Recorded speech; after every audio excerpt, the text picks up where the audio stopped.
On a pas mal de mails sur Golf Academy TV concernant la problématique qui n'en est pas forcément une de l'overswing. Alors en premier lieu, il convient de définir ce que veut dire ou ce qu'est réellement un overswing. Bien, concrètement, vous le savez, l'overswing, c'est ce club qui a tendance à passer au-delà de la parallèle et venir donc se coucher du côté de la jambe gauche, pour les droitiers bien sûr. Alors, rappelez-vous d'abord que chez certains joueurs, l'overswing n'est pas une faute. Et je ne prendrai qu'un seul exemple, John Daly, vous le connaissez tous. Ce joueur-là a la capacité physique et biomécanique d'emmagasiner de l'énergie, y compris quand ce club passe la parallèle, et il continue d'en emmagasiner, et à la limite, plus il va en overswing, plus il aura de chance d'être puissant et rapide au retour. Bon, ceci ne s'adapte pas à toutes les morphologies, donc effectivement, on a plutôt tendance à penser, à juste titre, que un mouvement arrière, un backswing, vous permet d'emmagasiner de l'énergie, et du moment que ce club passe la parallèle, il a tendance à vous projeter trop vite sur la jambe avant, créer en fait une bascule, parce qu'au-delà de l'overswing, c'est plus l'histoire de la bascule et un problème d'appui qui va se retrouver. Et de ce moment-là, quand vous êtes en bascule, au retour, le corps aura pour réaction de se jeter en arrière. Et dans ce cas-là, eh bien, vous ne serez pas sur un système de prise d'élan pour ensuite transférer vers la cible. Donc vous n'aurez pas de poids a priori dans la balle. Donc voilà pourquoi effectivement il convient d'être attentif ou de éventuellement pouvoir trouver des solutions pour mieux contrôler ou éviter cette bascule ou cet overswing. Alors le premier petit drill ou petit exo que je vous propose, c'est d'abord de ressentir ce qu'est un backswing compact. Pour ceci, quelque chose de très simple, vous allez inverser votre grip, non pas mettre la main gauche en haut, mettez la main droite. Bien sûr, conséquemment, la main gauche passe dessous et vous allez faire des swings, des backswings, simplement avec ce grip inversé.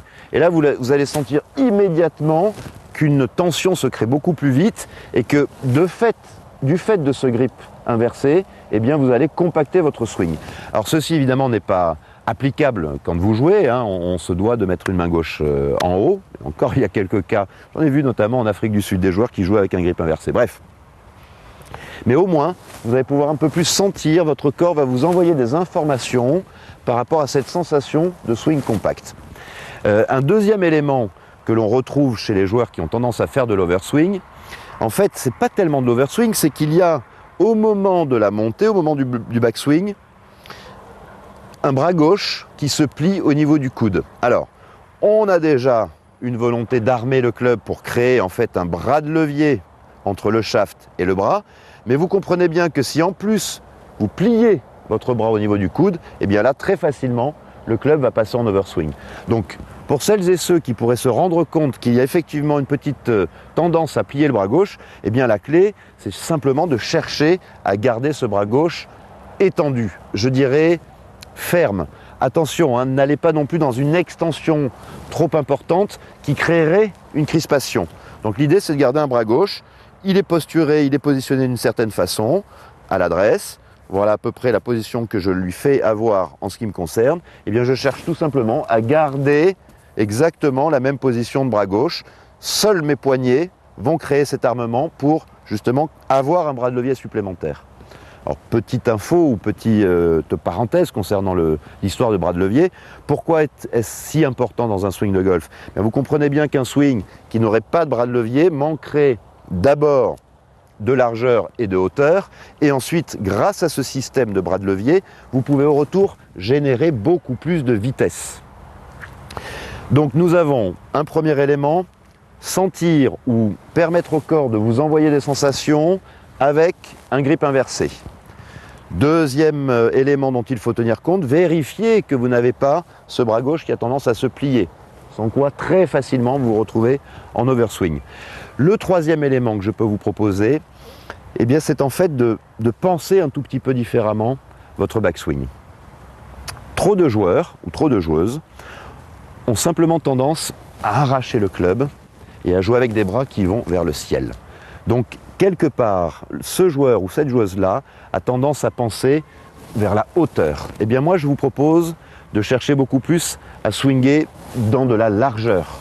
Cherchez tout simplement à garder vos mains loin de votre tête, loin de votre oreille droite à la fin de votre backswing. Plutôt que lever les bras et aller vers le ciel. Et vous voyez le rapport que vous pouvez établir. Mes mains ici sont assez près de ma tête. Cherchez beaucoup plus à élargir votre backswing. Trouvez de la distance entre vos mains et votre tête. Et ce faisant, même avec un bon armement, vous aurez beaucoup de mal à passer dans cette situation d'overswing. Quatrième élément, il y en a un sur l'overswing. Eh bien tout simplement ça concerne les appuis. Et plus exactement la notion de transfert. On le répète très souvent sur Golf Academy TV, le swing de golf, c'est une prise d'élan qui permet de mettre son poids ou de sentir que son poids vient transférer sur sa jambe arrière pour ensuite traverser au travers de la balle et aller en direction d'une cible. On est bien donc sur une recherche de prise d'appui sur la jambe arrière, jambe droite pour les droitiers à l'aller, pour un transfert qui vous permet de finir sur la jambe gauche, jambe avant, au retour. Eh bien, en vous concentrant simplement sur cette notion d'appui, vous vous installez devant votre balle. L'idée, j'ai un fer 7 entre les mains, c'est de vous sentir le plus équilibré possible, à 50% des deux côtés. Eh bien, à l'aller, ressentez simplement que grâce à votre montée, votre rotation d'épaule, votre poids vient se placer à 70, 75, 80% sur la jambe droite. Quand on le fait doucement, on le sent très bien, ça chauffe un peu au niveau de la cuisse. Et au retour, cherchez à vraiment venir 90% sur la jambe gauche. En respectant ces lois de transfert, bien à droite à l'aller, puis bien à gauche au retour, vous éviterez la fameuse bascule, où là, regardez, en fait, je ne suis pas du tout à droite à la fin de ma montée. Je suis en reverse pivot, disent les Anglais, en pivot inversé, en bascule. Et ce pivot inversé, au niveau du haut du corps, eh bien, vous amène très très vite dans une situation d'overswing. Voilà 4 éléments que je vous résume à nouveau. Pour sentir ou avoir des sensations, faites des swing grips inversés. Premier élément. Deuxième élément, quel était-il? Évitez de plier le bras gauche. Car ces bras de levier supplémentaires, inévitablement, va donner encore un petit peu plus d'arc à votre club. Troisième élément, pensez largeur. Et quatrième élément, mais qui va avec le troisième d'ailleurs, sentez qu'un backswing se fait avec un poids qui vient se transférer sur la jambe arrière pour qu'au retour, il puisse simplement venir sur la jambe avant. Ça devrait vous aider.